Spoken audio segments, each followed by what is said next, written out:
7:36. Right. So, I'm sorry, Carlos, did you get my text? Yeah, I did. Okay. He was Oh, waiting. He was live waiting for on you. YouTube. This is, how do you do that? How do you get it to stream live on YouTube? Because I run up some meetings and I just tried recording and I'm not sure what. They are thinking of setting it up. And two of the believers from Clearwater, they are trying to set up the same session on YouTube. Well, I'm How they are seeing, doing it, I'm oh, you clueless. don't know, because I see it says live on YouTube. Yes, They're no, trying to do it that way. they did it. I have no Ustream. idea how they did it. And I Oh. told them that, I said, I hope that won't scare off participants because not everybody may want to be seen on YouTube. Well, Yeah, if you don't want to be seen, just stop your video. Okay. so Yeah, that's right. Thank- Yeah. Carlos, that are warning. you, I'm gonna Carlos, go are by. you the one that's To getting Carlos, it I was on talking to YouTube? Carlos. I don't want to Carlos? be. What's that? Are you the one that's getting it on YouTube? No, I'm not. Clearwater Baha'is are. I know how to do it, but Is there a name I can get that I can contact someone so they could help me in the future? Do you know? yeah, I generally do that. That would be wonderful. Jeremiah, I'll privately. Do you know how to use the chat in Zoom?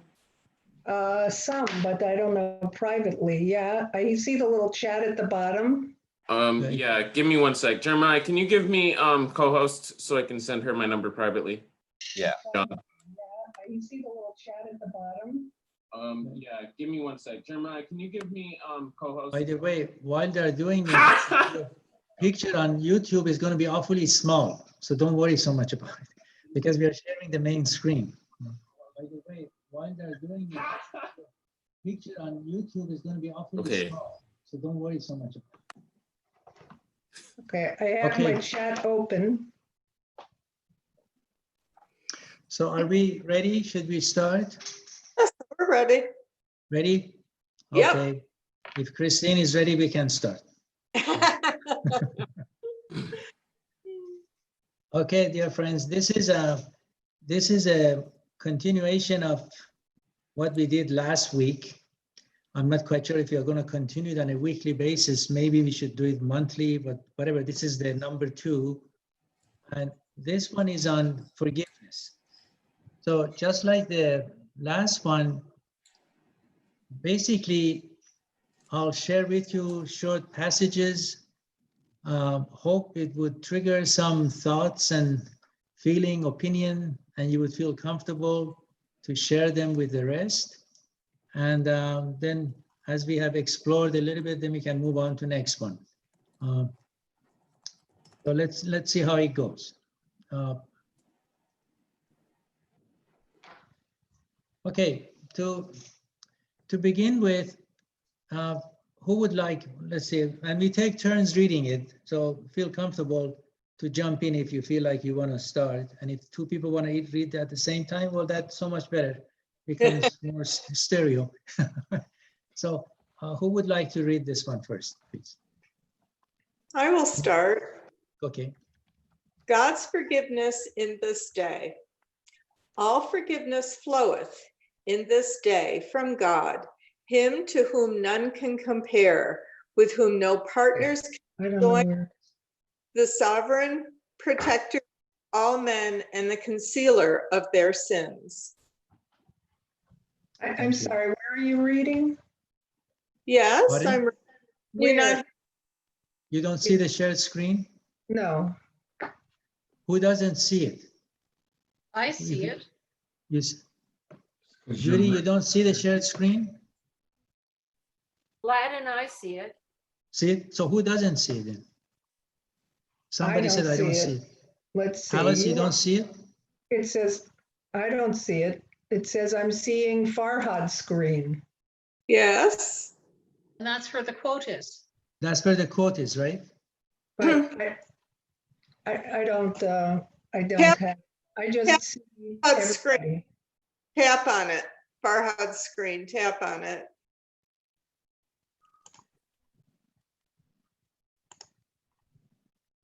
No. Does that work, Alice? Oh, okay, wait, it's behind, let me see, let's see if I can minimize this.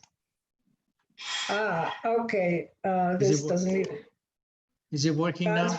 okay, I see it now. Okay, I see now. Thank you. I Okay. figured it out. Thank you. Sure, sure. So, and if you don't mind, if you could mute your mics, and when you want to read something, then you could unmute it. So this way we can minimize any other noises. So what I thought to start and see if you like to comment on this quote was there are aspects in universe that we don't know, and when a manifestation of God comes, he brings to our attention. Just like so many things we don't know, like even physical universe, the same with these other aspects of life. We commonly refer to them as spiritual, but in some ways they're like the other side of the physical. They coexist with what we see in this dimension. So one of them is this aspect that you see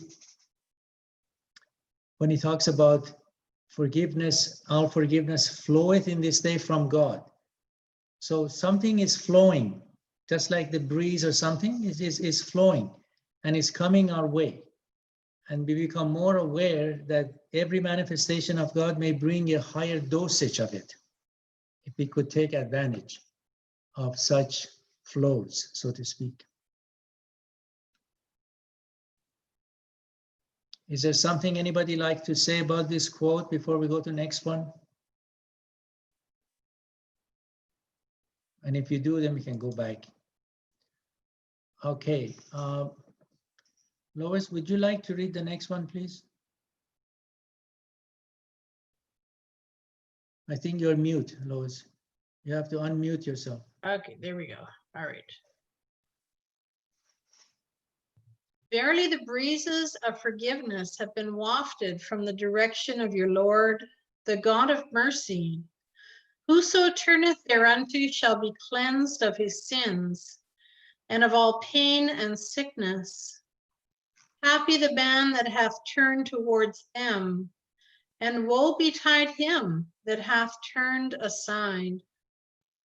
Baha'u'llah from a tablet addressed to Napoleon III, Epistle to the Son of the Wolf. So you see here, it becomes our opportunity to turn towards these breezes of forgiveness. Now, surely these have many layers of meaning, but here comes that personal volition of, for one thing, identifying where the breeze is coming from and then turning in that direction to benefit from it. And what it does is a different story. As long as one is willing to expose. You know, when you go out and it's a beautiful day and it's a beautiful breeze, imagine if you didn't go out and somebody out there says, come on out, enjoy the breeze. And you say, oh no, I'm fine here. But then when you go out and say, oh, I'm glad I came. I really enjoyed. So It's another- humanity, go on. It's another example for me that we have to take action. Mhm. Unless God's going to perform a miracle for us personally, my understanding is we need to take action so that God can either open the door or close the door, give us guidance as to what we're needing, wanting. Yes. So you see that verb, whoso turneth thereunto shall be cleansed of his sins. Sometimes some of these statements may look very simple, and yet sometimes maybe one should remind oneself that there's a lot of simplicity in life, but we may have made them a bit more complicated. So just have to turn to it. Yeah, Lois? You know, this act of turning in order to receive God's grace is similar to that quote about, love of God, that, God's love is always flowing to us, that hidden word, but we have to turn to him. It's like the mirror. If the mirror is not turned towards the sun, it won't reflect the light of the sun. And in this case, that forgiveness is coming from God, and we have to turn towards it to get that forgiveness. Nice, he says it will be cleansed of our sins and all pain and sickness. Yeah, That's pretty amazing. yeah. Before I forget, I want to welcome Beverly. Hi, Beverly. Hi, welcome. Hi, Beverly. Where are you? Oh, there you are. You're muted. Hello, everyone. Loving greetings. Sorry to join so late. No, that's okay. We just I was- started. Hi, Beverly. Okay, good. Hi, Jackie. How are you? Hi, Judy. Hi, Brad. Good. Really, so good to see your beautiful face. Hi, Christine. Hi. Everyone doing well? Carlos, Hi, thank you. Virginia. Everyone doing well? Carlos, thanks. Okay. Thank you. So, and you know, the volume of the breeze, the intensity of the breeze has increased with time. So once again, to really maximize our gain. Have you been near waterfalls when they say, if you're so close to it, there's a lot of negative ions and it makes it even easier to breathe? Unless you have experienced that, it's very sometimes difficult to express it. But some of these breezes, divine breezes, maybe as one begins to experience them, it becomes more and more a matter of wanting to receive such breezes. Okay. Yeah, I appreciate that you all pointed out the act, that we have to take the action of turning towards God to receive the breezes, to receive the flow. Yes. That was very helpful. Thank you. Yes. So who would like? Virginia, would you like to read this one, please? Sure.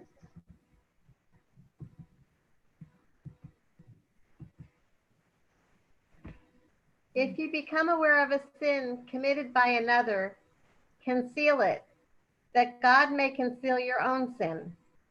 He verily is the concealer, the Lord of grace abounding. Baha'u'llah, from a tablet addressed to Napoleon III, the summons of the Lord of hosts. Thank you. Now, you know, in this process, again, along becoming more aware of these bigger forces at work, one becomes aware that there is some, you know, nowadays you hear the word algorithm, like concepts that, let's say, runs our phones and other systems, like there is an equation behind whatever the subject is, whatever the product is, that makes it to operate. It looks like there are some divine algorithms too. Like, to me, this is like one of them, that if I don't want my sins to be exposed, I should conceal the sins of others. You know, so much for the juicy gossip. Just you can't talk about people's faults anymore, you know? And it's like one of those things that, let's say, if you love eating all kinds of dessert and you become aware that it's not good for you, well, then you try to control oneself. But imagine as the society becomes more and more aware that the exposure of one's sins is a function of to what degree that person is exposing other people's sins. You know, what a shape of society that may create.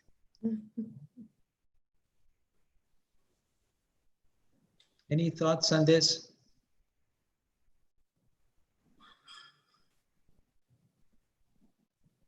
I think this is really profound.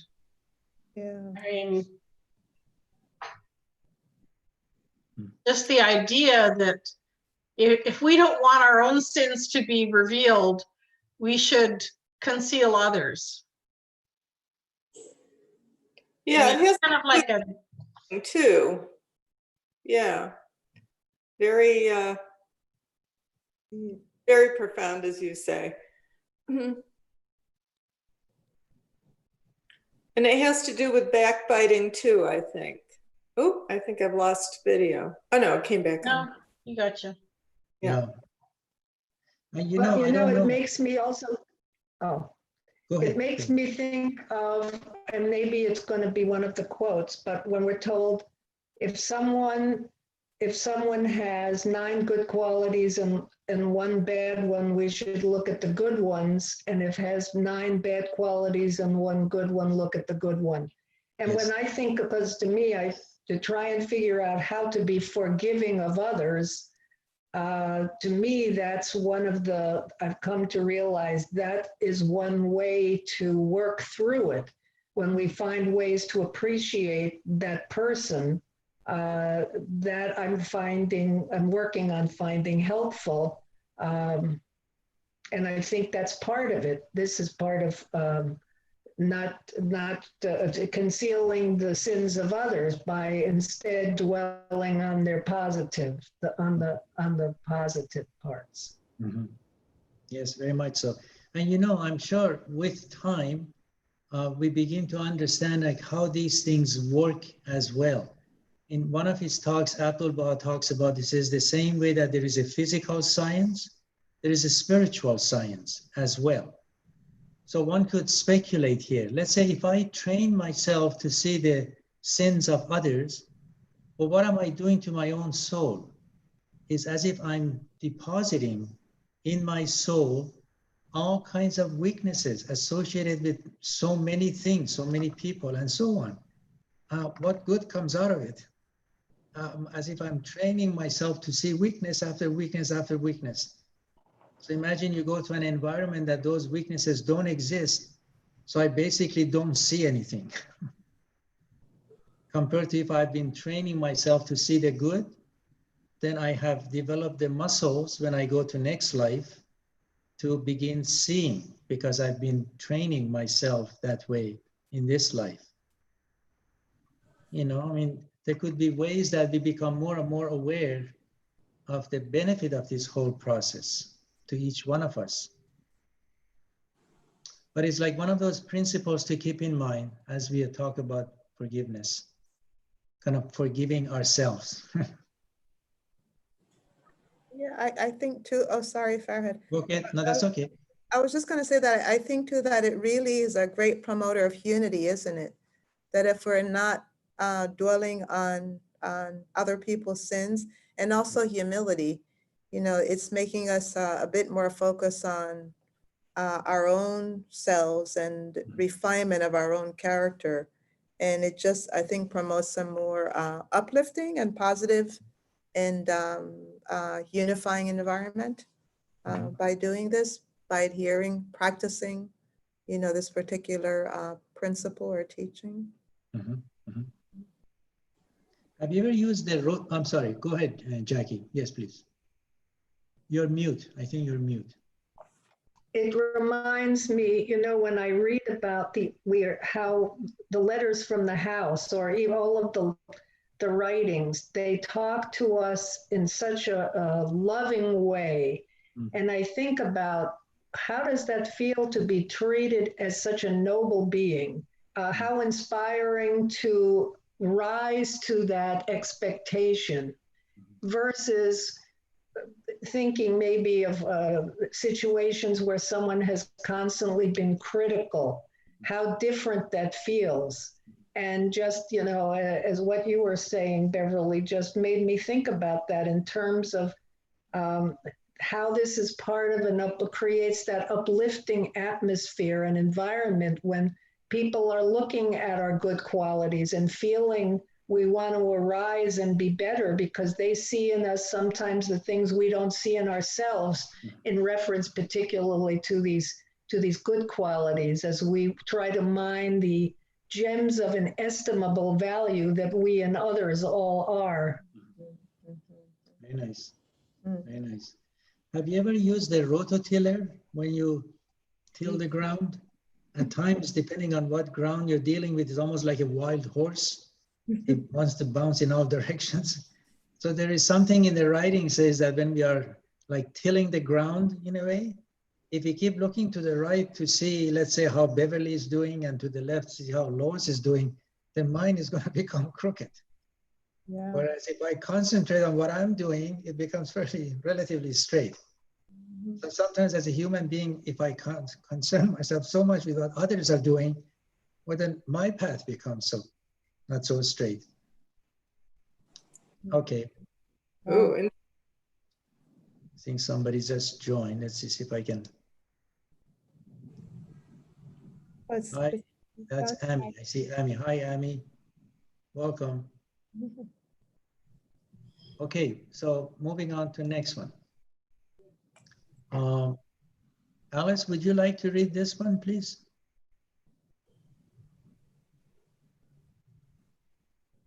I think you may be mute. Are Oh you mute? God, oh my God, oh my God, oh my Master, I beg thee to forgive me for seeking any pleasure save thy love, or any comfort except thy nearness, or any delight besides thy good pleasure, or any existence other than communion with thee above. You know, I'm sure most of us have seen this passage before. I thought maybe one way one can label it is like, I thought maybe degrees of forgiveness that we need to become aware, you know? Because sometimes if I'm asking for forgiveness, I think of all the weaknesses and things that I could commonly as a human being think of asking for forgiveness. But here it looks like almost like a prescription for living. When you look, for instance, I beg thee to forgive me for seeking any pleasure save thy love. So I gotta set my course on any pleasure save God's love and what that translates, you know, any comfort except thy nearness. How can I equate comfort to nearness to God, and any delight besides God's good pleasure, and any existence other than communion with thee? We hear the term devotional gatherings, prayers, and things like it, you know, as a process for us to become more aware how important prayer is. But here is equated to existence, and how prayer and doing our work in a prayerful attitude is part of this whole process. It's amazing. In that light, everybody is a sinner when you think about it on these levels. Which is a It's a comfort. very, very high standard. High standard. But see, this is the Bob asking God for forgiveness. I don't know if he's saying that the rest of us need to be at that level too. I don't know. This is a really high standard. You know what I love in the Bob's writings? To me, he validates guilt. It's that if he's asking for forgiveness, you know, to me, it's like he's saying, if he asks this, then certainly, you know, he teaches us how we can ask it. And yeah, I don't know how else he kind of, maybe I could say, verbalizes guilt. To me, it's comforting, it's validating, it's saying, okay, I can follow this path. This is something, I'm not the only one. I mean, certainly if it's the Bob, my God. So, but I always find it very helpful when I read these things, because it helps express my desire, you know, to be better. And he's already done that, given us the words to ask for that help. I guess that's what I'm trying to say, yeah. Also keep in mind when manifestations of God, like when they speak, right? At times you find they use different levels of existence. You know, this could be, it may come across as if the Bob himself is saying it, or it could be also symbolically applying to every human being to become aware of these levels. But he puts it in his own one term, like I type approach. Yeah. Okay.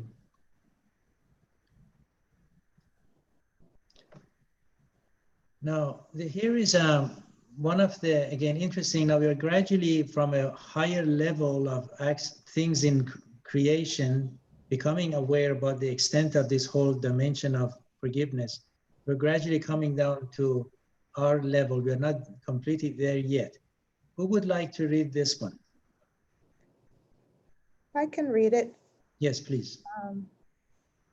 It says regarding, O children of men, if ye believe in the one true God, follow me, this most great remembrance of God sent forth by your Lord, that he may graciously forgive you your sins. Verily, he is forgiving and compassionate toward the concourse of the faithful.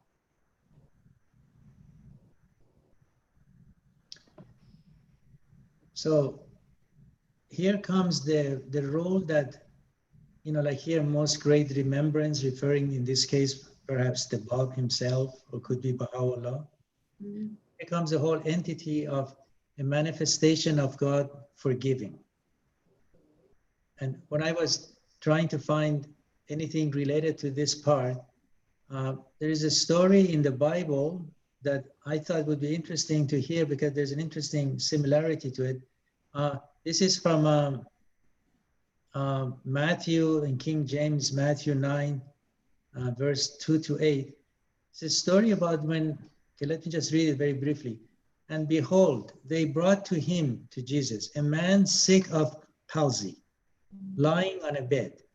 And Jesus, seeing their faith, said unto the sick of the palsy, Son, be of good cheer, thy sins be forgiven thee. Behold, certain of the scribes said within themselves, this man blasphemeth. And Jesus, knowing their thoughts, said, wherefore think ye evil in your hearts?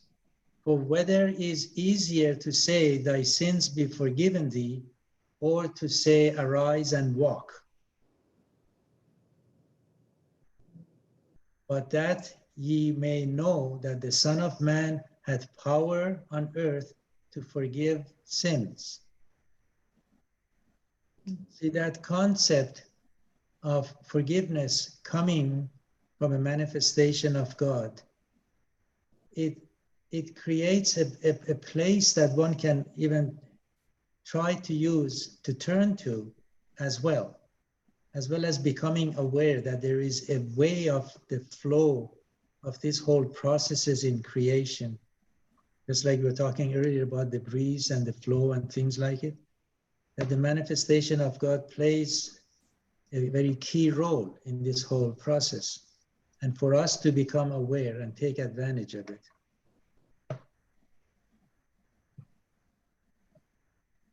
Any thoughts?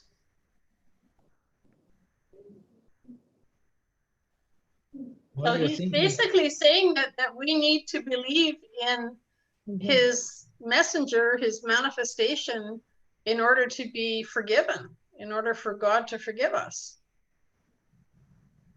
I mean, in this case, he's talking about himself, the Bab, but I presume it's, you know, whoever is the manifestation for that age, that, you know, God will forgive us if we believe in him, if we believe in God, and we follow the manifestation. Yeah. He'll forgive our sins. Yeah, because he said, verily, he's forgiving and compassionate toward the concourse of the faithful. The concourse of the faithful. So believing in the manifestation and being obedient to the teachings of the manifestation is a condition, it seems. Well, at least he will forgive our sins. Yeah. I mean, I know there's other quotes that says he will forgive anyone who turns to him and asks for forgiveness. There's you know, those quotes as well. So, I mean, this one is saying specifically the faithful, the ones that believe in him. Yeah. But I think there's also other references that, you know, anyone, whether they're a believer or not, that if they turn to God and ask forgiveness, he will forgive even the most grievous of sins. Yes. And yeah, And once we become reminded that it's the same entity, at one time was Jesus, now is Baha'u'llah, before was Moses, before was Buddha, so on. It's the same entity that comes. So that becomes a way that a believer needs to appreciate the whole process and turn to.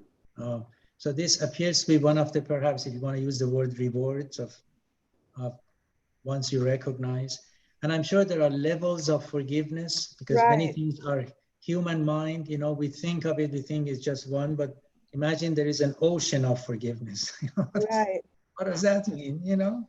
Yeah, that's what I was thinking in terms of, you know, someone who recognizes the manifestation of God and works earnestly to be obedient to the teachings, to follow them, that there must be degrees of forgiveness or levels of forgiveness, you know, because it would surely seem to be different than one who doesn't, but is still granted forgiveness. So it's interesting.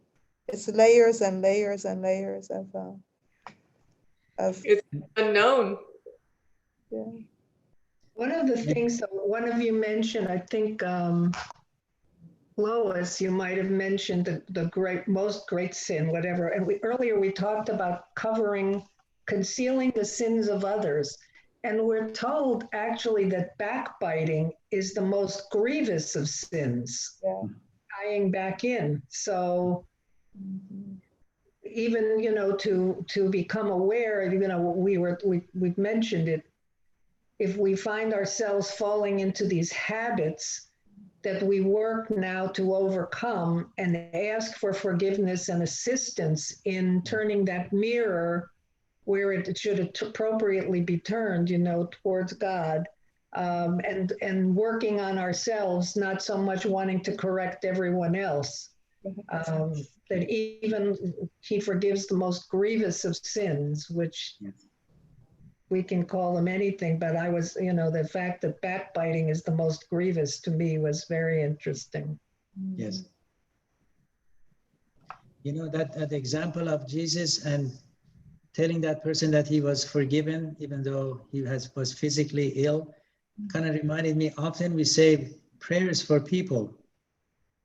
Often we think of physical illness and things like it, but imagine for those believers that have recognized the latest manifestation of this entity called, you know, manifestation of God, how often we should say prayers of forgiveness for the rest that haven't recognized, you know, and becoming aware that everybody needs forgiveness. And maybe part of that is our realization to think of the ones that haven't yet. And maybe in the process, we become more forgiving towards them. And maybe that makes us more attractive towards, it's hard to know how these things work, you know? But not to lose sight of these either. Interesting. Okay, going to next one.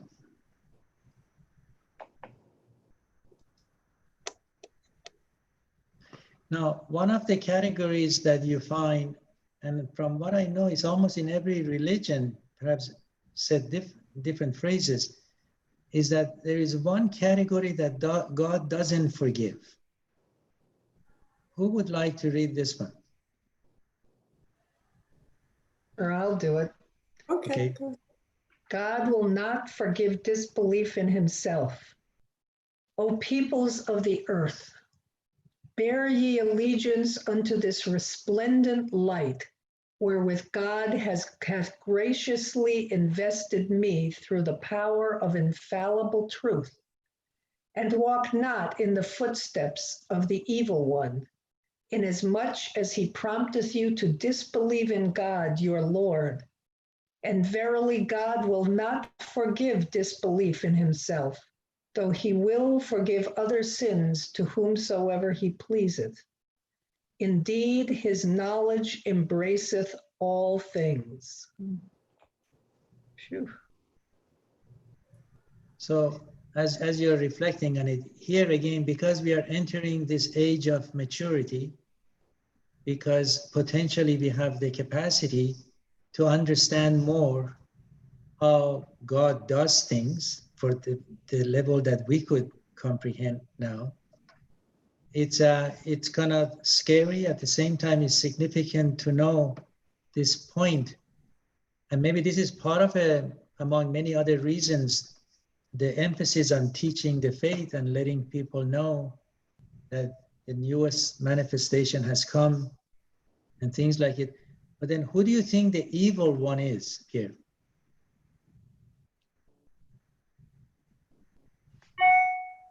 And walk not in the footsteps of the evil one. Well, in other places, we're told that the evil one is our lower nature, our material self that, you know, wants us to forget God and just, you know, live in the material realm. I see this as the Christian equivalent of Satan. And people who are atheists who do not believe in anything. That is how I'm reading this, is that we're talking about atheists. I'm saying that, you know, this forgiveness and all that comes forth isn't just for Baha'is, it's for Christians, it's for Jews, it's for anyone who believes in God.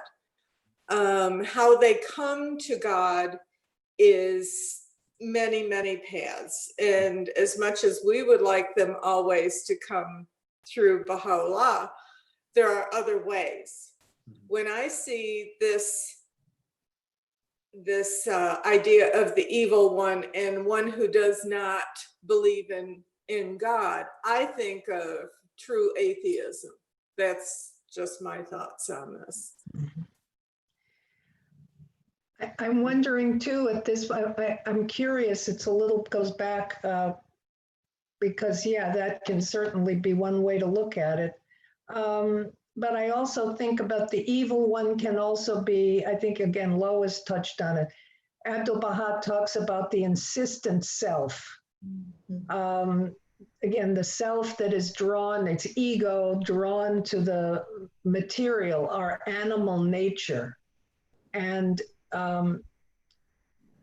to me, I think one of the things as a Baha'i, even though it says the footsteps of the evil one, because I know in Christianity they talk about the devil or not believing.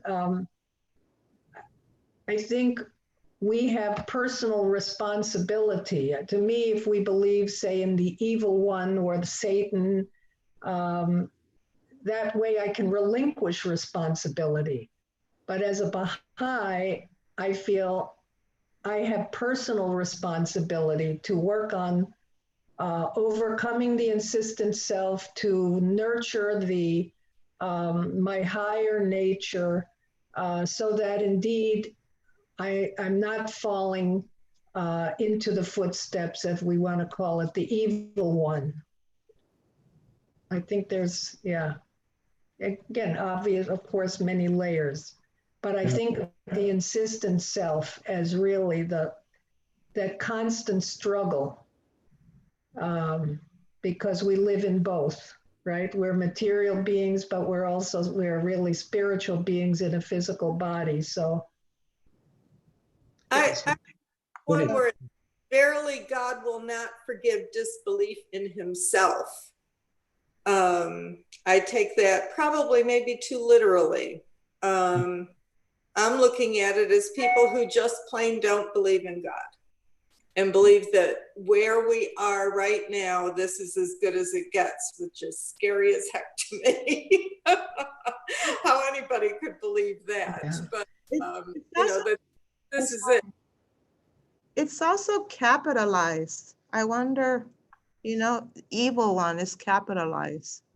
So that there must be somewhere some reference to that explains, you know, what it means. I mean, I think that all the thoughts that have been shared are you know, it sounds really plausible and reasonable, but it's capitalized. So it's kind of indicating to me that there must be it's referring to something specific. Yeah, well, there's the reference to the Quran. So I don't know if anyone has a Quran handy. think mine is in the garage. There's a reference, I think, of that refers to the evil one as the one who whispers in men's breasts. Yeah. There is one you could find, we should find it. I believe it explains, says the evil one is whatever interferes between person and God. Yeah, that's what I, Whatever entity, whatever process. You know, earlier, one of the things that we asked forgiveness was, one of them was existence other than communion with God. You know, if that centrality of God in one's conscious, whatever interferes with it, that takes you away from it, it could be a variety of things, you know? I could be in love with, let's say, I don't know, creating sculptures. And I'm so attracted doing it that I forget everything about God and I'm just consumed with that whole thought, for instance. Now compare that somebody who sees that as a way of creating and falling in love with creation of God and feeling closer to God. And so there is one, I think, from the Guardian, we can find it, that he says the evil one, it refers to this whole entity of whatever comes in between us and oh, that's good. I like that one. I wanted to say one of the, is it Thelma? I wanted to welcome Thelma. Hello, you're mute. Would you something? I'm from St. Croix, Virgin Islands. hi, You're Tom. calling from Virgin Islands? Yes, U.S. Virgin Islands. Welcome. Welcome. Thank you. Where are y'all from? Florida. Florida. Texas. North Carolina. Okay. Isn't this Vermont. wonderful? Very nice. Thelma, please feel free if there is something that you would like to contribute. Don't let the Americans take over. Okay. I'm sorry I'm late. I've just gotten out of a cluster agency. Oh, you're muted. I I'm think I just got out of a cluster agencies meeting and we're going to have one more next Thursday. Otherwise, I'm free on Thursdays. okay. wonderful. Well, welcome. Thank you. Glad you could join. Thanks. Okay, so we're going to leave the evil one behind. So let's not worry about the evil one, right? You should. All right. So here comes another thing when it comes to the aspect of broadly speaking about forgiveness. Here is the whole example of Abdul Baha and a passage from his Will and Testament. Thelma, would you like to read this one, please? I'll Are read you- it. O God, my God, lowly, suppliant, and fallen upon my face, I beseech thee with all the ardor of my invocation to pardon whosoever had hurt me. Forgive him that had conspired against me and offended me, and wash away the misdeeds of them that have wrought injustice upon me. Vouchsafe unto them thy goodly gifts, give them joy, relieve them from sorrow, grant them peace and prosperity, give them thy bliss and pour upon them thy bounty.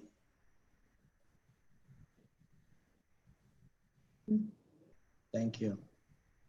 So, you know, often we talk about Abdul Baha as our example.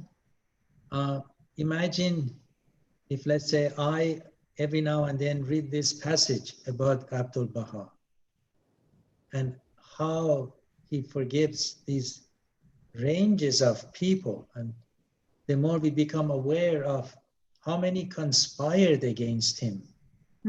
So many stories of the way some of them, for instance, in one incident, one of those individuals meets Abdul Baha in Europe and right away he wants to apologize and the master embraces him and says, the past is past. And there's so many like stories like that that really showed he walked that principle. It inspires a person in that light to follow or attempt to follow Abdul Baha's footsteps when it comes to developing this type of an attitude towards everything coming one's way. You know, the standard is so high. It's not only to forgive the person who has hurt you, who has conspired against you and offended you, but it's also to vouchsafe unto them thy goodly gifts, give them joy, relieve them from sorrow, grant them peace and prosperity, give them thy bliss and pour upon them thy bounty. So it's like this, the level is so high, the standard is so high. You know, it's not, oh, I'm going to forgive them, but you have to do all these other things to, it's like you treat them with such care and love, and it's amazing. It's amazing. It sounds impossible. I'm sorry. That's really hard. That is a tough standard.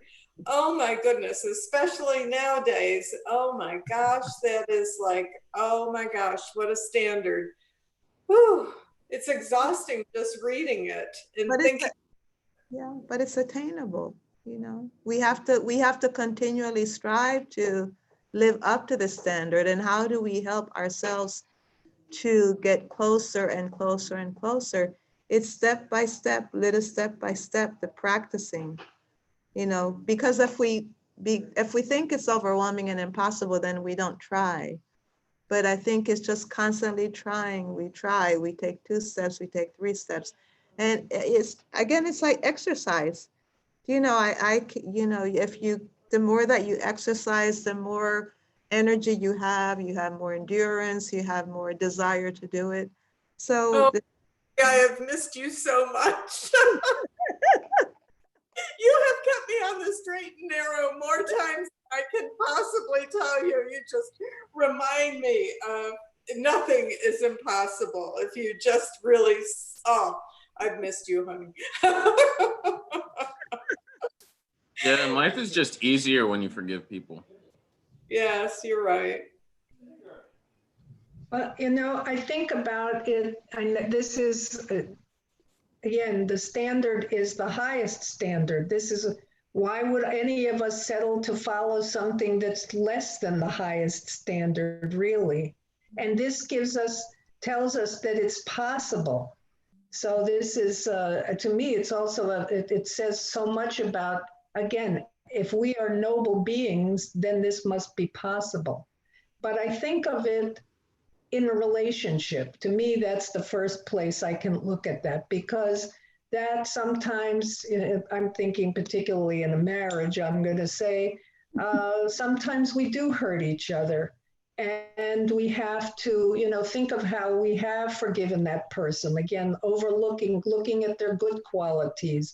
And we have found ways to focus on giving them love and being loving again to them. I don't know, perhaps that's something we can build on. For me, at least, that's something tangible I can relate to and look at how, you know, okay, I've done it in this case. How can I extrapolate and expand that to others? Yes.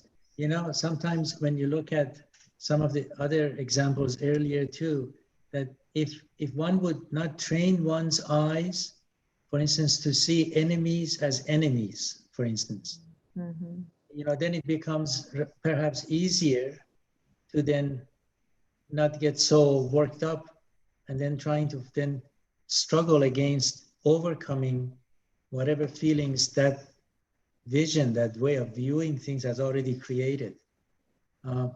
And if one would gradually work in that direction, gradually, I bet you will find more peace of heart, peace of mind, more aspect of resignation, more detached. And in some cases, one becomes aware that it's all because of ignorance. Like people do things because of ignorance. And then what ways we could remove that ignorance. One of the examples that I can share with you is that when I was, I don't know, grade 5 or 6, my family and with another family, we went to see parts in Iran. And we were in the city of Isfahan, which is central part of Iran. And there's a beautiful Armenian church in the suburb of that city. And many people as tourists, they go to see it.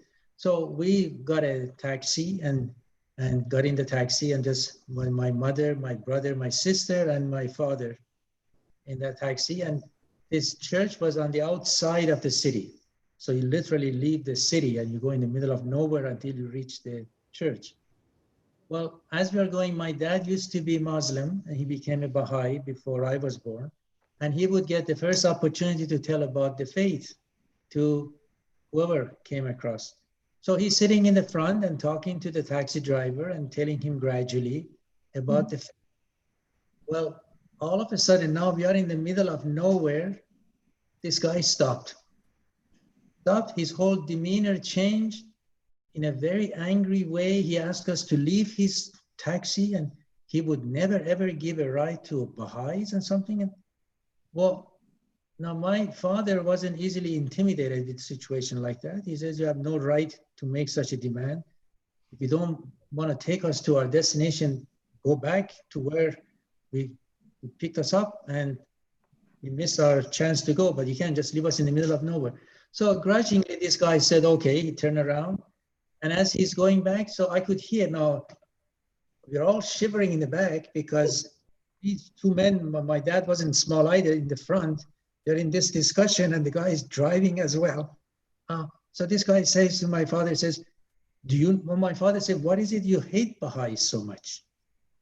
He said, do you know who I am?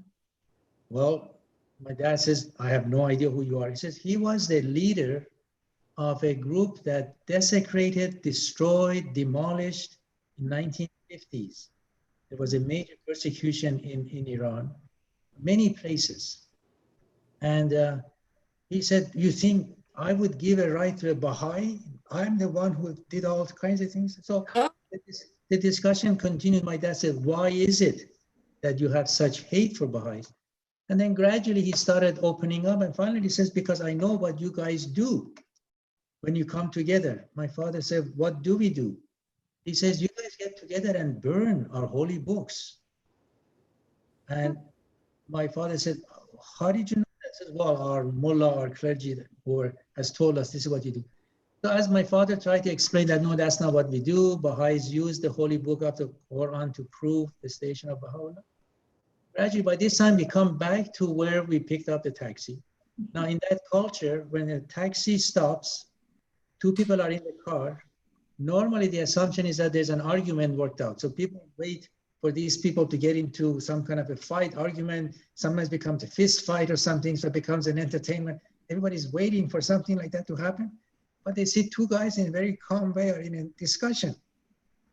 Well, this fellow, after that, we couldn't make it, so we left the car. The following day, when we are waiting to catch a taxi, he was heading in, let's say, east. We want to go west. And this is a huge boulevard type area of Isfahan, which is like, I don't know, 10 lanes. He saw us from that far away. His head and shoulder comes out of the window. He says, wait, I have a passenger. The minute I finish my passenger, I'll pick you up. So we waited for him. He comes. He was so grateful to my dad. He says, you don't know what you did, what great favor you did to me. I didn't see, I wasn't aware of what it is. Thank God you spend the time. Just like that, he changed. That's amazing. And sometimes you see, sometimes people do things because of just ignorance. Yeah. And to that level that we see the ignorance is a challenge. Wow. Sorry, Thank you for sharing that. Thank you for sharing that. Beautiful, beautiful. Amazing. Okay. Well, excuse me, one other thought, if I may, just going back. I think as I'm looking at it, my understanding at this time, we know that tests are gifts from God.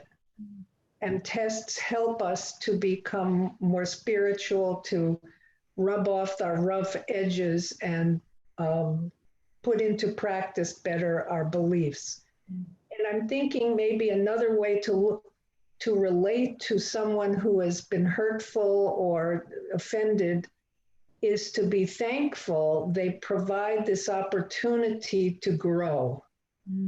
I'm just kind of, as I'm reading this and thinking about it, and of course your beautiful example, Farhad, but that instead to be thankful for this opportunity and then have to really, you know, yes, dig deep to follow Abdul Baha's example, but be grateful for that opportunity.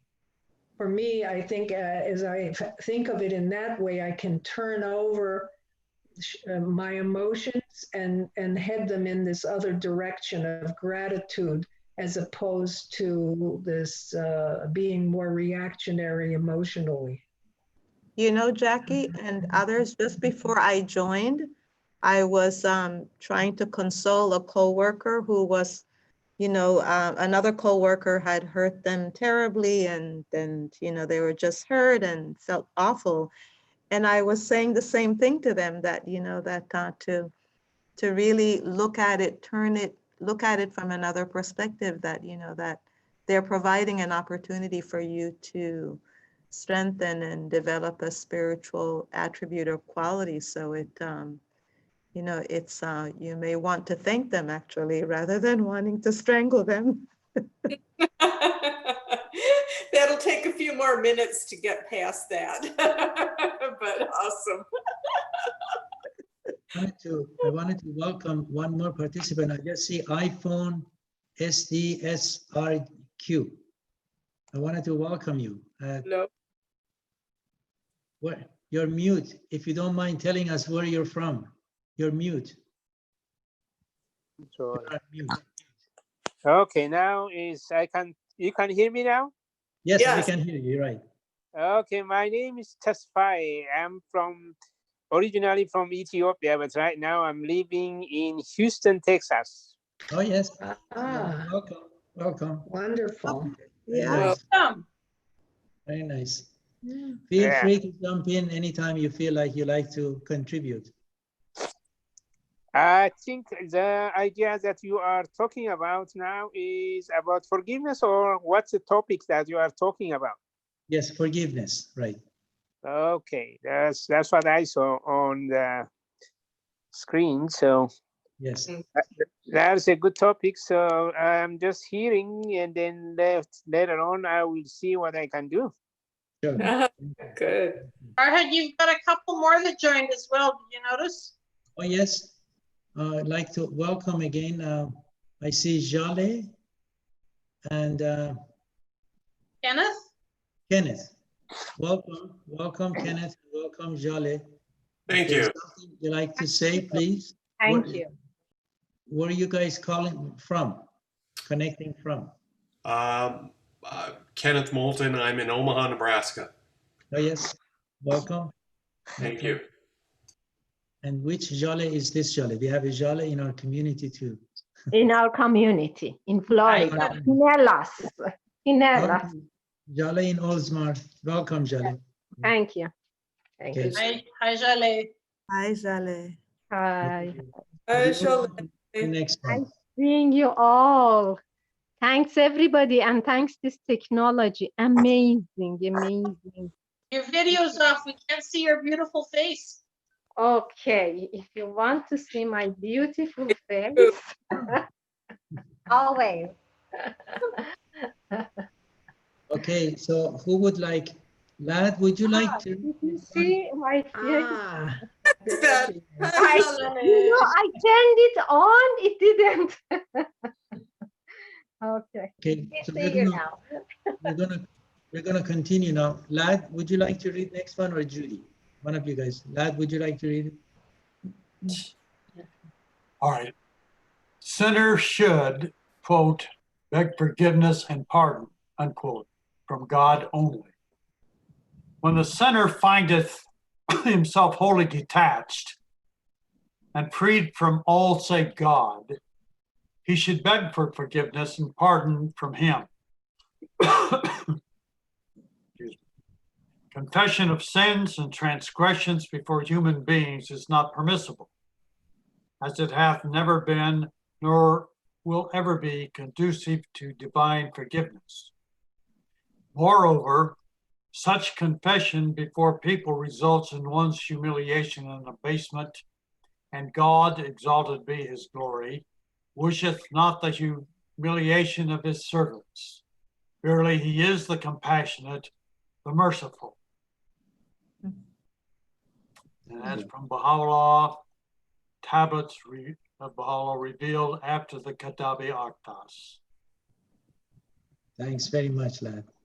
Isn't this very comforting when you think about it?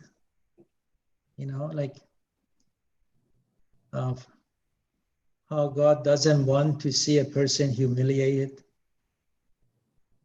It's remarkable. It also allows the time for that person, when the person feels like detached from all save God, to then ask for forgiveness. And we are told that God forgives everything, as we saw 2 slides before, other than disbelief in God. And I'm not quite sure what that actually means. If eventually God will forgive, because he's the most merciful, the most compassionate, but it looks like there are degrees of forgiveness and things like it. And sorry, Farhad. That's okay. Just as we all know, the practice of going to a clergy to seek forgiveness, again, it's indicating the maturity, the evolving spiritual maturity of the human being, that we don't go to another human being to forgive us, and we don't humiliate ourselves before another human being. We can seek forgiveness directly from God, obviously. So yeah, it's a dispelling of this practice and showing that we're evolving spiritually as well too. Yes. I think it's wonderful too, in that it addresses the direct relationship that we can have with God. We don't have to go through another person. We can speak to God directly through our prayers and through our actions. Very different from, the way, well, at least my mother being raised Catholic, they always had to go to the priest, always had to get, say so many Hail Marys and so many, give money for this or pay for this. And it's a whole different situation. It's quite wonderful to know that your relationship is direct, and that it's nobody's business but between you and God. So I think it's really revolutionary in this manifestation that he has brought forth this. Very revolutionary too, when you come to explaining that to other people of other faiths who go, what do you mean you have no clergy? Who does this for you? And you go, I do it for myself. I have this relationship, I have the writings, I have the truth before me. So it's very revolutionary, this whole forgiveness and through confession directly to God. So yes, Lois. Yeah. It's interesting though, he says it pretty tactfully, I think. I mean, he could have been a lot more direct the way he says it, but he does say that it's never been the way to get God's forgiveness. So I mean, this concept of confessing to a priest is something that the church came up with. It wasn't anything that, was a direct teaching of Christ. It's like, he says it has never been, nor will it ever be conducive to divine forgiveness. So. That's a great point, yeah. Interesting. So I wonder. Yes, please. You're mute, I think. Jackie, you're mute. Okay, there I was. Thank you. I know there's a difference between confessing and apologizing. But I still, when it says not to humiliate ourselves, we know we should never hurt another soul. And if we think we have, we should, my understanding, immediately go and in some way acknowledge so that they're make sure they're not hurt. I know that's not the same as confessing, but somehow, you know, the word humiliation, because sometimes it's hard to apologize. It just kind of made me think of that. Definitely there's a difference between acknowledging one's behavior and confessing. And I think but it's something I found a little relationship in my own thoughts. There is a next slide that is going to explain that point. Next slide is going to show it. But may I say something? Yes, please. Yeah. Yeah, because this this statement, the one that we read over now, is to be from the revealed by Baha'u'llah after the Kitabi Aqdas. This is only from the Baha'i point of view and only for the Baha'is. But there are some Baha'is sometimes, because of we have a forgiveness prayer. Every time if you do something wrong, we go to the prayer. That's why the purpose of the forgiveness prayer, and they do wrong, something like that deliberately. And then I say to the friends, that is not to be acceptable the way I see it, but I don't know what the other Baha'is are looking for that. Even if the prayer is to be given to us, that is to be not to do the same thing over and over. So I don't know what you are going to comment on this. Interesting. Are you saying that by saying the prayer, it does not give you permission to keep doing it over and over again? Obviously, we're supposed to change our ways, correct? No, what I mean is, you know, somebody that because of the, depending on the bounties of the forgiveness, the prayer, they do something wrong. And then that's why we have a forgiveness prayer. So I'm going to do forgiveness prayer. So it doesn't matter if I do something wrong. They say, no, I don't accept that way. This is not the right way. Something that you have done deliberately wrong and then go forgiveness, I don't think the Lord is going to accept that, because the way I see it, that's my thinking, but I don't know if you guys are to be have different opinion. There is a reference I recall from the Guardian that mentions that we can't outsmart God. Right, I was going to say. You know, by playing a game like that. Right. Because it goes back to the motive, and when one becomes clear that one's motive is as clear to God as it clearest hi-fi and high-resolution screen you can think of, this person approaching it that way is just damaging their own growth and development. Right. It's like a figment of their imagination that they think they can play a game like that. Yeah. The whole process of forgiveness, he says, when he's detached from everything save God, and then he's expressing it. So this is a genuine expression that the manifestation of God allows a believer to do. But if the believer is playing a game like with God, well, God already knows that too. Yeah. You know, so, and he can be fooled. Yeah. So that's what my opinion is. So I told some of the friends, please keep away from that, because if you do it by mistake, it's okay. But otherwise, if you do it deliberately, I don't think so, over and over to go again and pray and get forgiveness. That is not to be acceptable. That's what I say. Yeah, right. Yes. No. Now, at the end, God can do anything God wants to do as well. You know, like it's one of those things. Let me go to next one, because that touches on the point that Jackie was mentioning. Who would like to read this one? Christine, would you like to read it? Sure.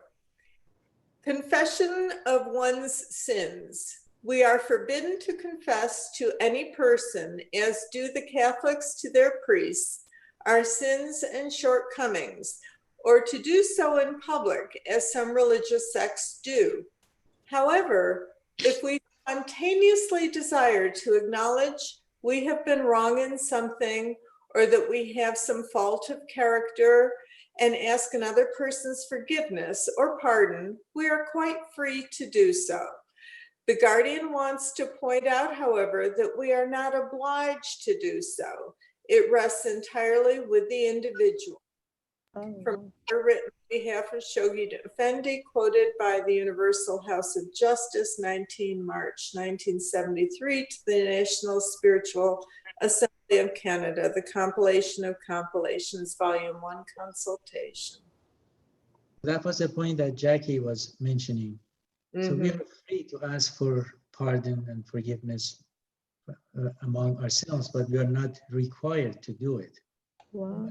You know, it's a different form than the convention of asking for being saved and forgiven. Confession of sins. Confession, yeah.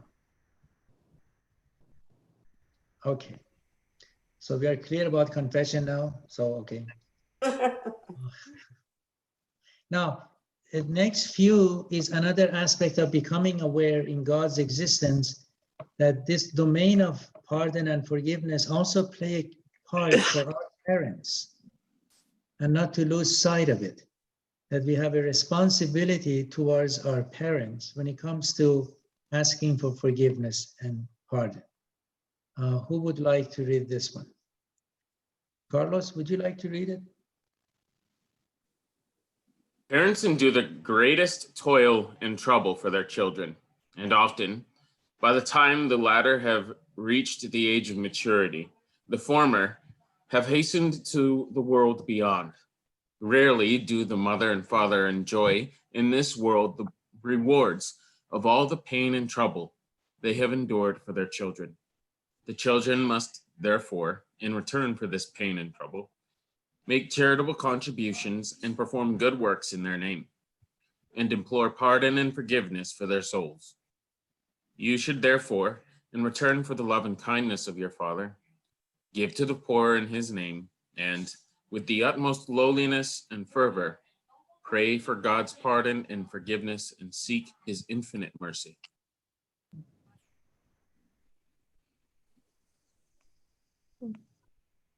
There is a passage, I believe, in one of the writings of the Bob, is translated too, I'm not sure. He says, like, when a person reaches 19, because 19 is like one unit in the way Bob described various units, that person should say a prayer for his mother for the time that that person was the embryo, the age of growth and development, when it becomes 19.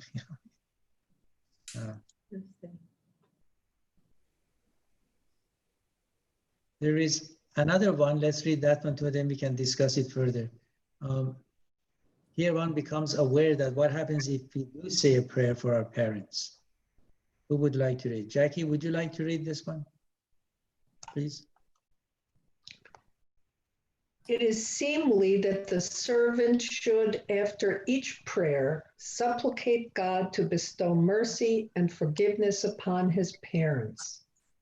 Thereupon God's call will be raised. Thousand upon thousand of what thou hast asked for thy parents shall be thy recompense. Blessed is he who remembereth his parents when communing with God. There is verily no God but him, the mighty, the well-beloved.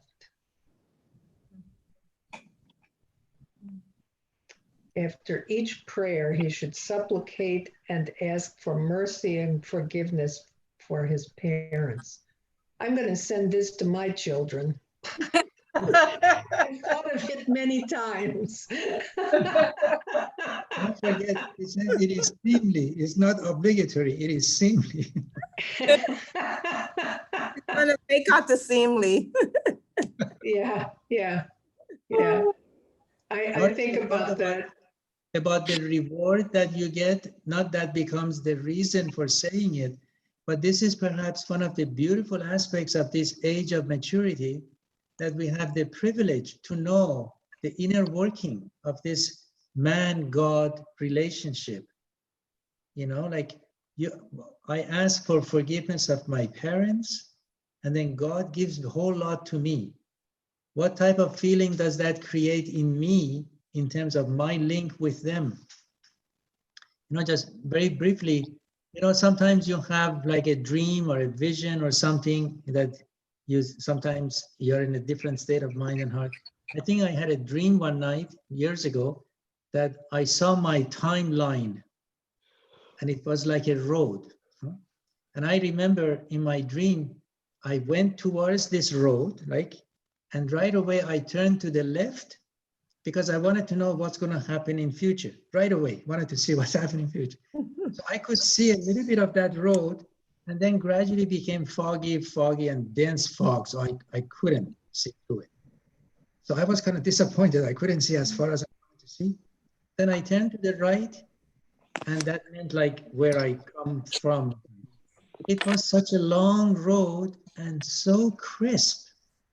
It was so crisp and long that I came out of, I woke up. And the thought I had, I said, Lord, I haven't been acknowledging enough how many generations before me have done for me to be at this stage in my growth and development.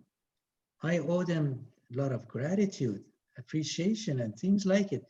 Mm-hmm. And that's the beginning of me feeling more, this depth of gratitude.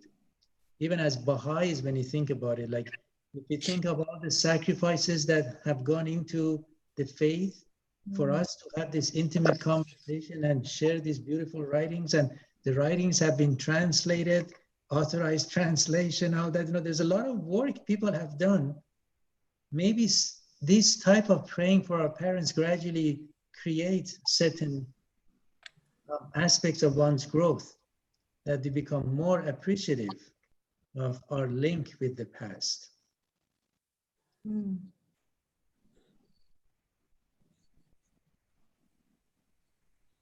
Any thoughts?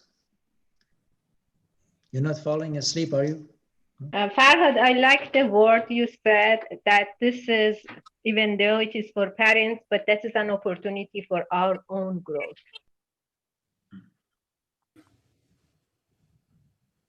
It also makes me, in terms of even the concept of, how we honor and respect parents when we have to get married as the highest and we have to get consent. It shows just the station of parents, how exalted, how honorable, how high it is. And sometimes when we think about the relationship that people have with their parents, sometimes it's the way that it's viewed, it's a level of a higher spiritual degree of spiritual maturity, the way that we are called upon to honor our parents and respect them. It's really it's astonishing. I got a call 2 weeks ago from my older son in Montreal. He used to have a beard. He calls me up. He says, Dad, I shaved today, and as I was looking in the mirror, I saw you. I said, yeah, there is always a connection.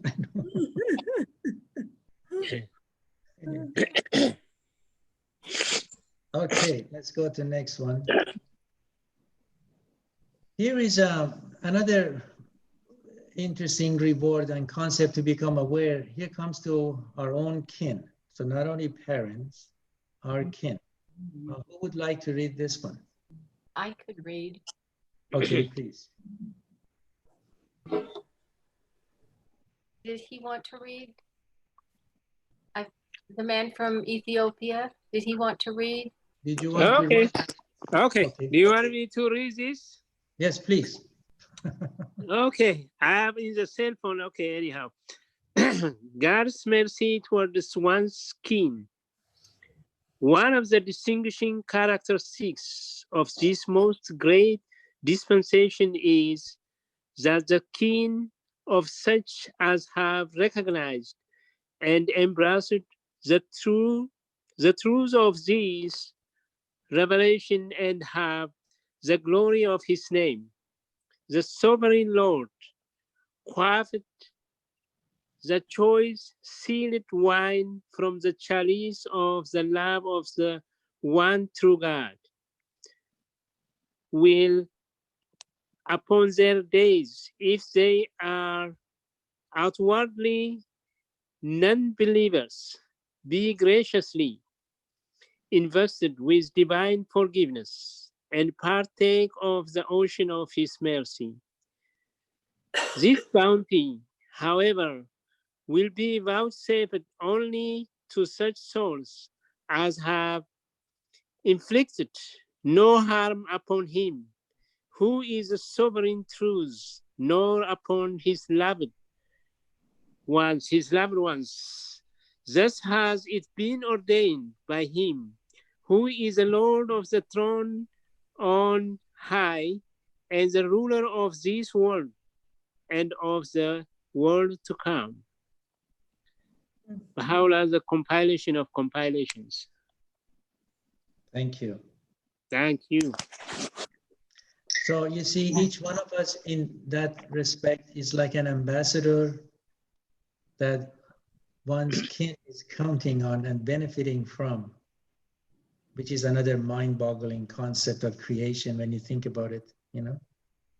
And what that means when they receive God's mercy and forgiveness, because of those of us who have recognized the new manifestation of God, it's amazing concept. But it's part of creation to become aware. You know, this is interesting because there's no time in that realm. So even if, you know, one's parents died before you became a Baha'i, God knew you were going to become a Baha'i. So your parents and your, I don't know how far back the kin, how the kin are determined in God's estimation. Are these your brothers and sisters? Are these your aunts and uncles? How far does that go? That if they have not done any harm to the faith or to his loved ones, they will be given this divine forgiveness and his ocean of mercy. What a bounty. Yeah. So it is 9 o'clock. I won't ask if we know where our parents are, because some of our parents aren't in this domain of existence, but some of them could be with us as we are participating in this discussion with the ones who have passed on. There are about, I don't know, some 5 or 7 or 8 more. It goes more on an individual level and ways that one should forgive and forget. Like there's one about forgive and forget concept in the faith. Do you feel like we can spend another 10, 15 minutes, or are you tired? Would you like a break? Would you like, what would you like to do? I can go on. I can for a bit longer, sure. I'm good to go on. I think we could go on. I mean, Go on. All right, but 10, you're 15 going to minutes? you're making the slide, the readings are going to be available again, aren't they? We Yes, can access that's them right. in case Yes, we they have will be to. available, yes. Okay. We could go through them a little quicker maybe, Farhan. Okay, Yeah, We let's get do them that. all. okay, so And let's go through them a bit faster. And if you could excuse. May I suggest something? Yes, please. We're going to say goodbye. Actually, I think that maybe we don't worry about like trying to get through all of these, because I'd rather study them and actually get something out of them. So just personally, I don't mind if we don't get through everything. I'd rather just get something from each passage. Right. I can stay on some more. I'm okay staying on some more. The seniors are going to say good night to everyone and thank you. Good night, Judy. Okay, seniors. Good night, seniors. All right, good night. See you again. good seeing you. All right.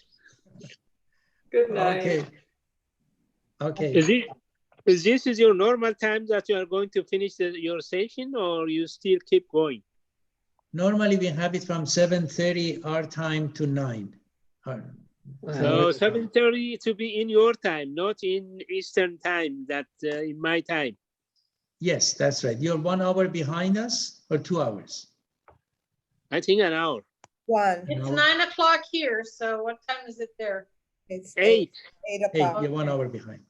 Yeah. Okay, so let me read this one. He should not wish for others that which he doesn't wish for himself, nor promise that which he does not fulfill. With all his heart should the seeker avoid fellowship with evildoers and pray for the remission of their sins. He should forgive the sinful and never despise his low estate. And for none knoweth what his own end shall be. How often had a sinner at the hour of death attained to the presence of faith and quaffing the immortal draught hath taken his flight unto the celestial concourse, and how often hath a devout believer at the hour of his soul's ascension been so changed as to fall in the nethermost fire. The concept of one never knows one's end, and just to be aware, it helps keeping us on our toes, so to speak. Very briefly, the story of Jesus when he was on the cross and the thief that was right next to him, and he believed in Christ, and Christ says, I'll take you with me. When people used to tell me, like, for instance, I'm very sorry, but you're going to go to hell because, let's say, you're not abiding by certain religion, I would say, well, I know one person for sure went to heaven. I don't know about others. And they would say, who? I said, that thief that was next to Christ. Last moment, he believed and he took him with him. You never know what that last moment comes, whether you're a believer or not. Like that concept of us praying for steadfastness, trying to be on our toes, not knowing what one end is going to be, is an interesting reminder. It also keeps the ego and all that stuff smaller and shrinks one down. You hope and mercy for God's mercy that to the last breath, one stays faithful. But there is no guarantee, it's free will concept, plays its part. And the faith has some very powerful examples. One of them, I don't know if you have heard in the West, there's a fellow by name of Ava-Re, was a very prominent Persian teacher. He had received titles like the chief of Baha'i teachers or things like that. He went to Europe as well. He caused so many problems for the beloved guardian. He's just incredible. A man of his knowledge caused so much problems. And at the end, he left the faith. And there are examples that sometimes makes you very much aware that one needs to be always praying for one's own forgiveness and staying on the path, not knowing what one's end is going to be. Anything more before I move on to the next one? I'm not trying to rush you, but I want to make sure. No, this is really true. It's really nice, but sometimes in my thinking that since from the day that I accept the latest manifestation of God, Baha'u'llah, but I don't know if he accepts me. I accept him. So sometimes I have thinking that way, that the Lord accepts me because I am accepting him. He opens the door and the gate for me. Some of them, they can't come in to the gate and then they can't go in. But when you come to the writings and see and close to him, when I see it, I don't know if the Lord is accepting me, and sometimes I do the regulations and prayers and everything, but sometimes we don't know what's to be going on. It reminds me also of the, the fast, where it says that, acceptance of your fast. You could have spent, the 19 days, abstaining from food and drink, and your fast is not accepted. And yet you can have someone who didn't actually abstain, but yet they're, recognized as having fasted. It's like we can never take granted. It keeps you humble and it keeps you striving constantly and not judging anyone else. And it's hard to judge. Yes. It's very hard to judge anybody else, but it is really tough sometimes when you go deep thinking And then everything, when you come tests and difficulties and so many things you come across, and then you are just wondering and questioning yourself that if the Lord is accepting me, that I pray every day, I do something like that, I request this, and sometimes you can't get the answer for your prayer, and sometimes you get mad and thinking something, but still you have to keep going and then be positive every time. Yes. Yes.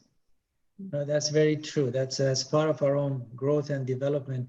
And don't forget, the kingdom of God has numerous places, levels, and dimensions, and so the nearness of God and acceptance of God, of being accepted, has various. It's a very spacious place, and nobody knows. We hope and pray that the good Lord would accept.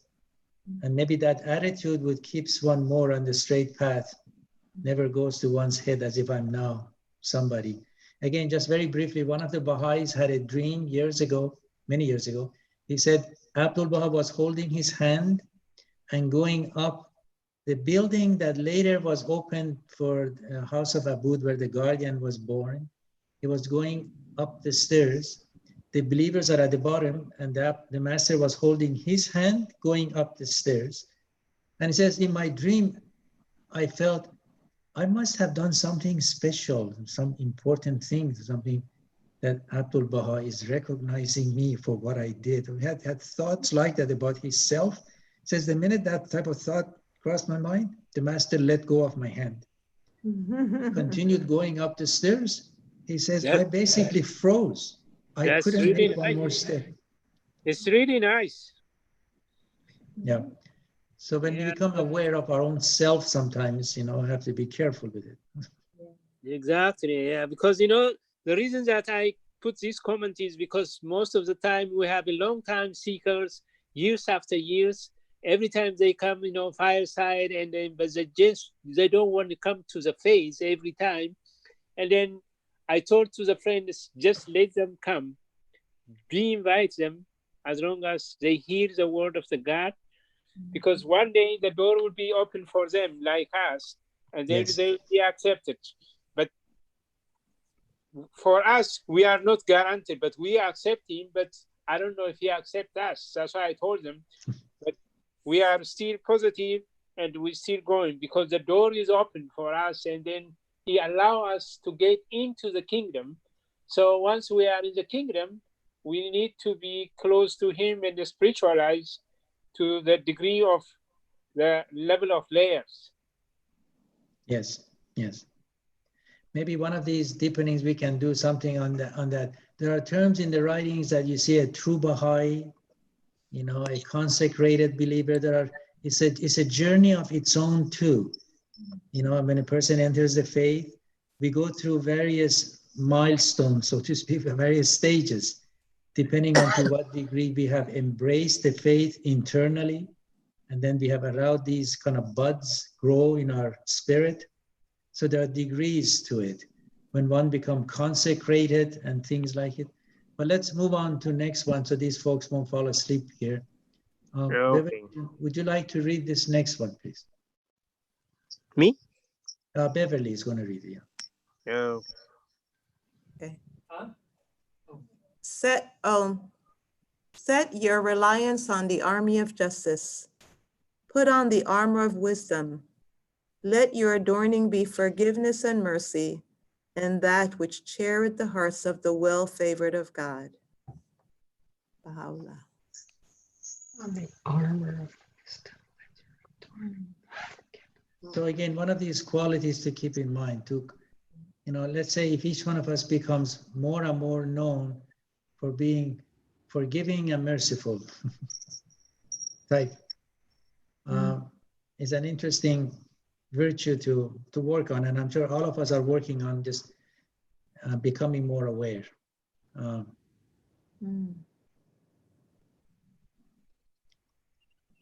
Yeah, that's very important. This one is again along these lines. These few slides are about ways that individually we should become in this journey of becoming more forgiving towards everybody. Who would like to read this one? Christine, would you like to read it? I would, yes, thank you. Be the source of consolidation. Turn all your thoughts towards bringing joy to hearts. Beware, beware, lest ye offend any heart. Assist the world of humanity as much as possible. Be the source of consolation to every sad one. Assist every weak one. Be helpful to every indignant one. Care for every sick one. Be the cause of glorification to every lowly one. And shelter those who are overshadowed by fear. Abdul Baha.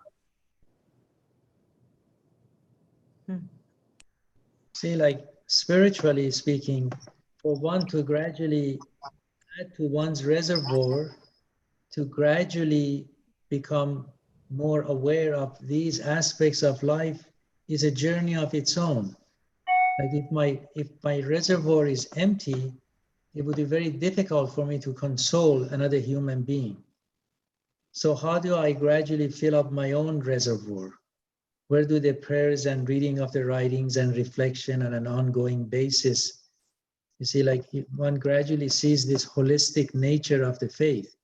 So we don't want to next day become like this, but at the same time, we know that unless we actively engage on a day-to-day basis, it makes it almost impossible to even visualize how can I ever go console somebody when I need others to come and console me, for instance. So then we may lose that type of gift that God has given us because perhaps we didn't exercise on a daily basis. No? And then next one is also along these lines. Lois, would you like to read this one, please?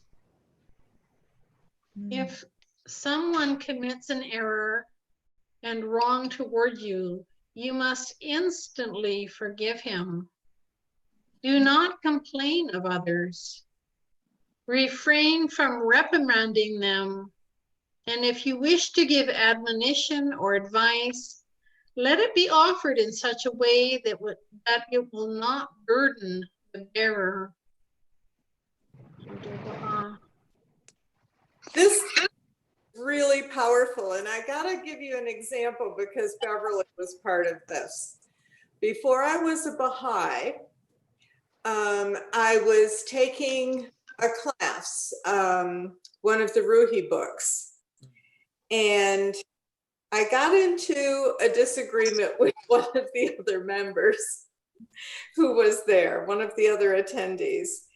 And this attendee didn't mean any harm, but she just got to me. And I was all ready to walk out, and Beverly took me aside, and she said this quote about instantly forgive in the Baha'i faith. And I looked at her as if to say, who are you? Who do this? I was at the height of my anger and thought, how can this possibly be? And she took the other person aside at the same time and explained to her what had gone, how I felt about it. And that was the first time I looked at Beverly and just went, I really don't understand you. How can you possibly do such a thing? But when she said this and gave this quote, I was blown away, not only that she could remember it, but she said it with such earnest.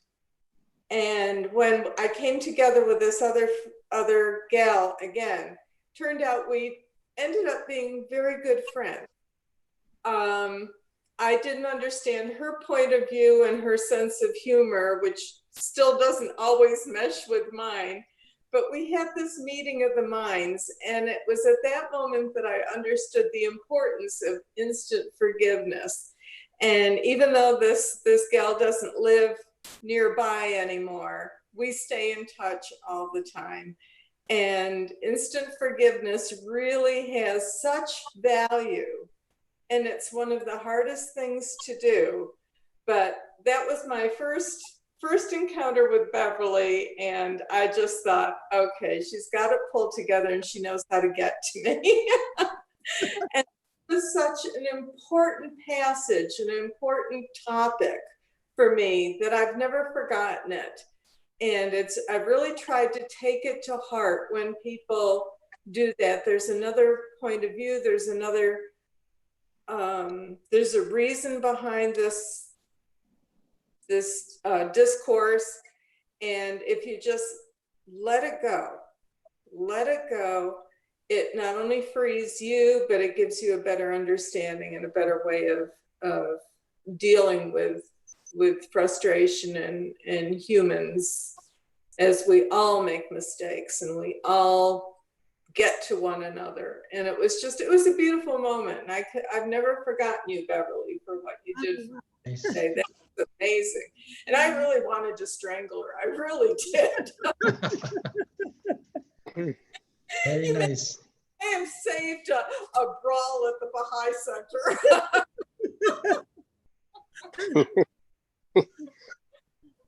Very nice. Yeah. Very nice. Jalajan, would you like to read this next one? Sure. Okay. Beware, lest ye harm any soul, or make any heart to sorrow, lest ye wound any man with your words. Be he known to you or a stranger, be he friend or foe, pray ye for all. Ask ye that all be blessed, all be forgiven. Beware, beware, lest any of you seek vengeance. How do you say vengeance? Vengeance, yeah, vengeance. Vengeance, even against one who is thirsting for your blood. Beware, beware, lest ye offend the feeling of another, even though he be an evildoer, and he wish you ill. Look ye not upon the creatures, turn ye to the creatures. See ye not the never yielding people, see but the Lord of hosts. Gaze ye not down upon the dust, gaze upward at the shining sun, which hath caused every patch of darksome earth to glow with light. Thank you. You know, if you read the last portion of it first, you almost get the feel that Abdul Baha is telling us how to do the first part. Notice? Like if one is centered on Baha'u'llah, well, then we could easily forgive each other. But if my identity is based on, let's say, recognition by others, for instance, and if that doesn't happen, well, then now I'm now centered on them, not on the Lord. You know, if I'm looking down compared to looking up, it's interesting. Many of these passages, you find that there is like a relationship. If we take the time to ask ourselves, how am I going to do the first part, or maybe the second part is going to help me to do that. Now, how do I do the second part? How can I see Baha'u'llah in everything, for instance? You know, there was one short story that you find in one of Tahirzade's books that one of the believers had become so much touched by the revelation that wherever he went, he was telling others, there is Baha'u'llah, there is Baha'u'llah. And these other believers thought as if he's going crazy, as if too much sun was exposed to him. But his eyes had become open that he could see like God's creation through his manifestation to such a degree that he was falling in love with whatever he was looking at. You know, imagine if we help ourselves to see each other in that light, So if one of us make a mistake, it's okay, that person made a mistake, so let's get over it and move on, instead of reminding oneself, okay, now I'm gonna do this, I'm gonna do that, and next time I see them. Also, it tells us that the way that we can really love and accept others is really seeing God, the creator, in them. Because we all have shortcomings. So if we look at each other, we are going to see shortcomings. But if we see that, you know, this is a soul, creation of God, then it makes it much more easier to exercise these qualities. I just want to thank you all. I'm going to have to go. I told my husband a certain time. That's okay, Jackie. Love Thank to you. can. And Thank Jackie, you. Jackie, just before you know that Cynthia Richards passed away. Yes, thank you. I do. Thanks so much. Thank you all. This was lovely, very uplifting. Nice to meet you all. Perhaps the next time. Thank you for Thank you. All right. Have a good night. Love Take to care. Thank you. Nice to see you, Jackie. Good night. Good Yeah, night. fine. You know, in these quotations, I have something to say. Is that okay? Yes, please. Yeah, because when we are all, you know, we have different degrees of the spiritual degree is different. Even some be born Baha'i, becoming Baha'i today or whatever it is, our deepening and our degree of spirituality is different. So praying for each other is to be very helpful and very important to bring them us together and make more united. Yeah. So I really love this one, and it's a beautiful quote. And then I think all the Baha'is, they might have to do like this, because most of the time that I see, sometimes, you know, say hi to each other, but we not come together with some of us. Some of them, they are very close.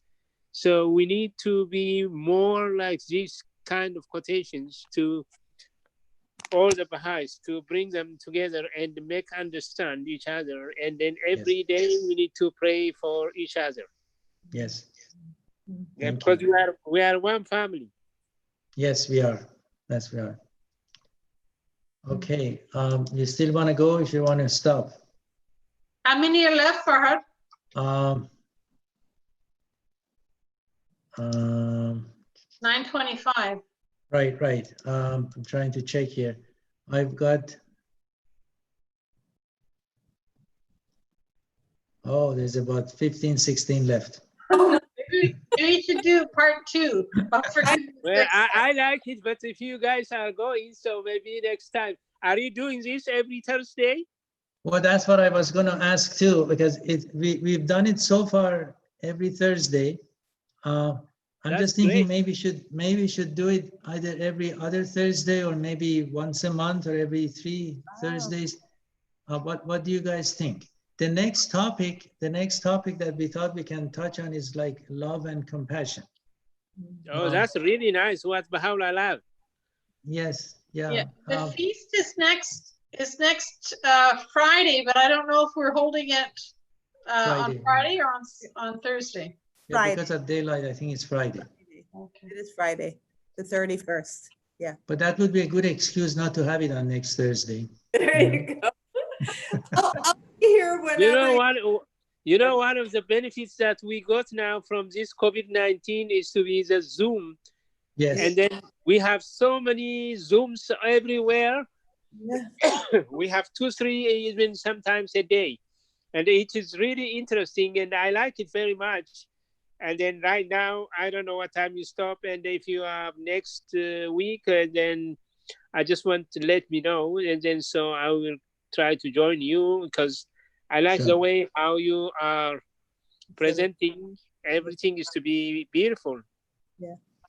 Farhad, if it's not too much of a burden on you, I think, you know, weekly gives you just a continuance and nurturing. So it's, I think a pattern is good. You know, if you get it in your mind, it's every Thursday, then it's easier than to think, is this the 3rd Thursday or is this the, I don't know, did I miss it? It's easier to miss, I think. I think so too. Yeah. Every Thursday is good. Yeah, I think Yeah. every Thursday is good. Yeah. Okay, we are called upon to keep the unity, even if we disagree. So I'm. Oh, it's up to you. You're the facilitator.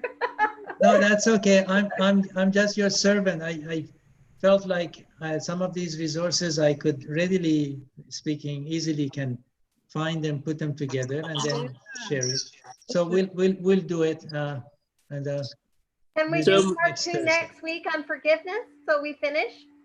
Well, what happens is that these ones I'll post them, and you can easily go and see the rest of them. But I like because the sometimes, discussion though. because I the like the group may discussion. the group may not forgive me if I drag on forgiveness and not talk about love and compassion. I think we're okay if you have like 15 or 16 more. I think it would be nice to carry it over. Yeah, I do too. Another session on forgiveness would be really nice. I mean, how many slides did we get through? Did we get through half? We got through, let me check, maybe I'm mistaken. Let me see. Yeah. We are on slide.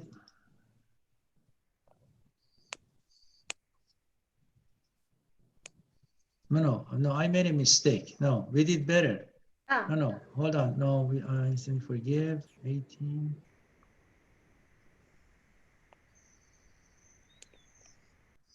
We can't finish the whole Baha'u'llah's revelation, but just only some quotes. There are about 6 or 7 left. There is one that really blows one's mind in terms of forgiveness, which I can leave that like one of these series that show you say something, but they don't tell you what it is. The extent of it is incredible, like how forgiving we have to become. Think of a huge number. Now about 7 or 8 left. We could continue, finish this one, and then if there is time, do another topic if you like. Next session becomes forgiveness 2. Okay. That's I good. think that's good. Yeah. So we continue with this next time. Okay. And you've whet our appetite by mentioning that particular quote that blows your mind. Now we really want to find out. Yeah, it does. It does. I mean, we say this is the most great cause type, that is gone like most great way that each one of us is called upon to be forgiving. It's just incredible. Like wow. Sometimes we think like Christians are known to be more, let's say, forgiving than, for instance, Muslims because of the conditions, the teachings. You see, the Baha'i faith, the forgiveness you are called upon is beyond understanding. Yeah, gives us a little bit of an inkling of our potential, our capacity. Yeah. The way I see them now, you very compile them, all this important. It's really nice. I really interested in it. Very good. So may I forward my email for next time? You can send me email, or if you don't mind. Sure. If you send yours to the word Baha'i Deepen without hyphen, Baha'i Deepen. Baha'i Deepen? Deepen at gmail.com. Right. Hold on. Baha'i Deepen. No, D-E-E-P-N. And no apostrophe, no nothing. No apostrophe, just Baha'i Deepen. If you okay. send your email, I'll make sure that you get notification. Okay, Baha'iDeepen.com, On right? the slide for people. Email. Baha'iDeepen at gmail.com. Yeah. Oh, at Gmail. Okay. Yes. Okay, at Gmail. Here, let me text it to you. Okay, that would be nice. My phone number is 832-275. Include it in your email. Include your phone in your email too, please. Say it again. 832. You're recording it? Okay. She wants to know your number. Yeah, please. What's your phone number? He's You're muted. mute. You're mute. I'm sorry. 832-275.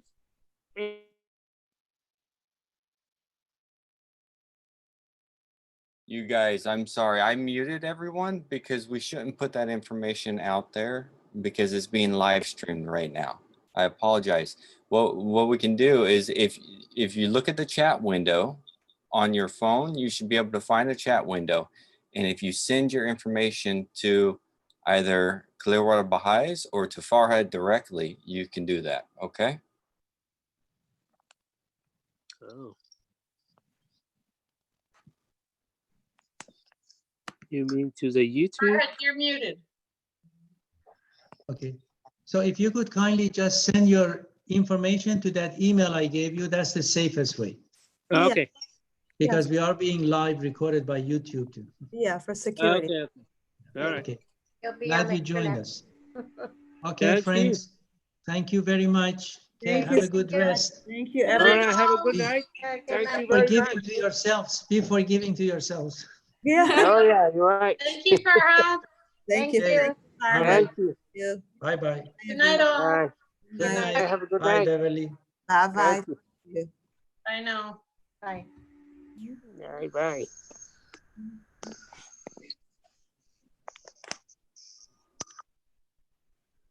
Nice job, Farhad.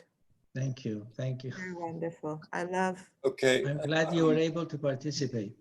these deepenings. They're really so, yeah. And the manner in which you do it is wonderful. Thank you. I miss Arya. I wish she could participate. Yeah, I meant to